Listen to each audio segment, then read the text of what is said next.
Hi guys! I'm so happy magkakasama ulit tayo dito sa bago kong video. And my topic for today is paano magkaroon ng masayang buhay nang hindi nag-aalala. Stop worrying and live a happy life. But before we begin, may I request all of you to please support my channel by clicking the subscribe button and hitting the notification bell para nanonotify kayo every time na meron akong bagong video.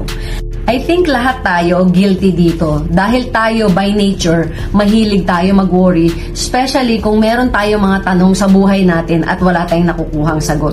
Tulad ng, matatanggap ba ako sa trabaho? May sakit ba ako? Magbabayad ba tong kaibigan ko? Ang dami nating tanong sa araw-araw. At pag hindi natin nakukuha yung sagot na yan, dyan nag-uumpisa na mag-worry tayo or mag-aalala yung utak natin, isip na tayo ng isip ng kung ano-ano. So, paano ba natin maiiwasan ang mag-worry? Number one is, focus on the present and not on the future.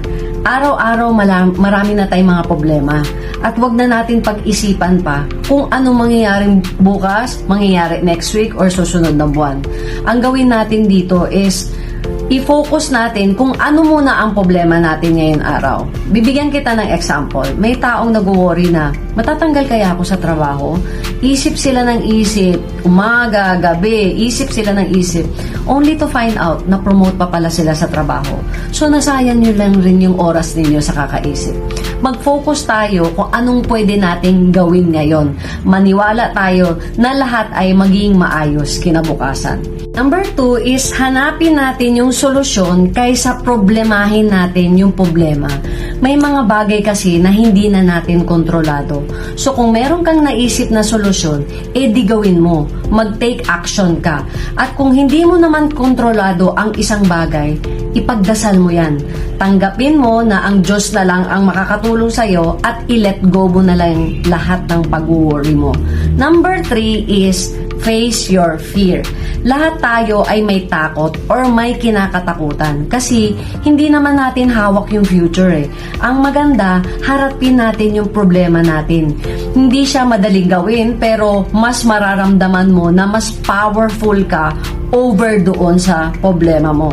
Tandaan mo, ang pag-iiwas ng problema ay lalong nagkukos yan ng anxiety. Number 4 is be a giver than a receiver.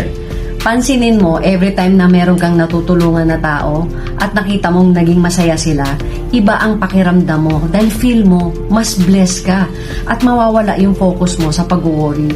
Hindi ko sinabing lahat ng pagtulong ay daanin sa pera. Marami namang ways na para tumulong ka.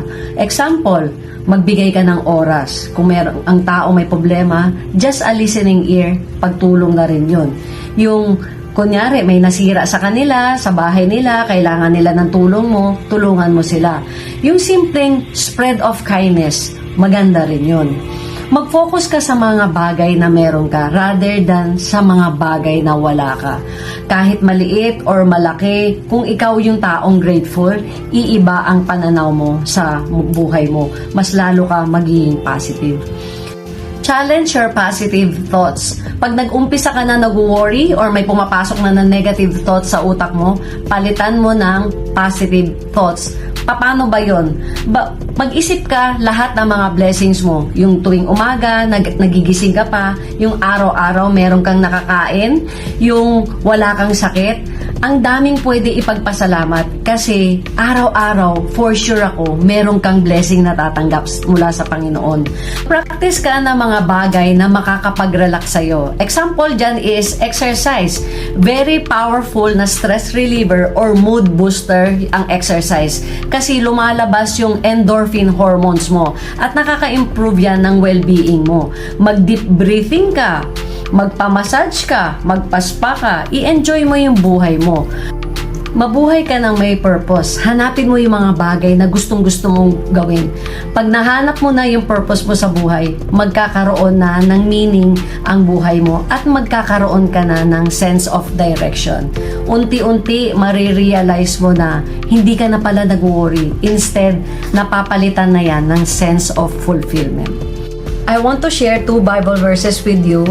Number 1, it is found in 1 Corinthians 14 verse 33. God is not a God of confusion, but of peace. Ibig sabihin yan, kung meron tayong wino-worry or hindi tayo mapakali sa buhay at parati tayong nag-aalala, hindi yan galing sa Panginoon. Galing yan sa kalaban. Dahil ang Diyos natin, siya ang nagbibigay ng peace sa atin. Second is John 14 verse 27. Peace I leave with you, peace I give you. I do not give to you as the world gives. Do not let your heart be troubled and do not be afraid. So, napakaganda ng mga pangako sa atin ng Panginoon.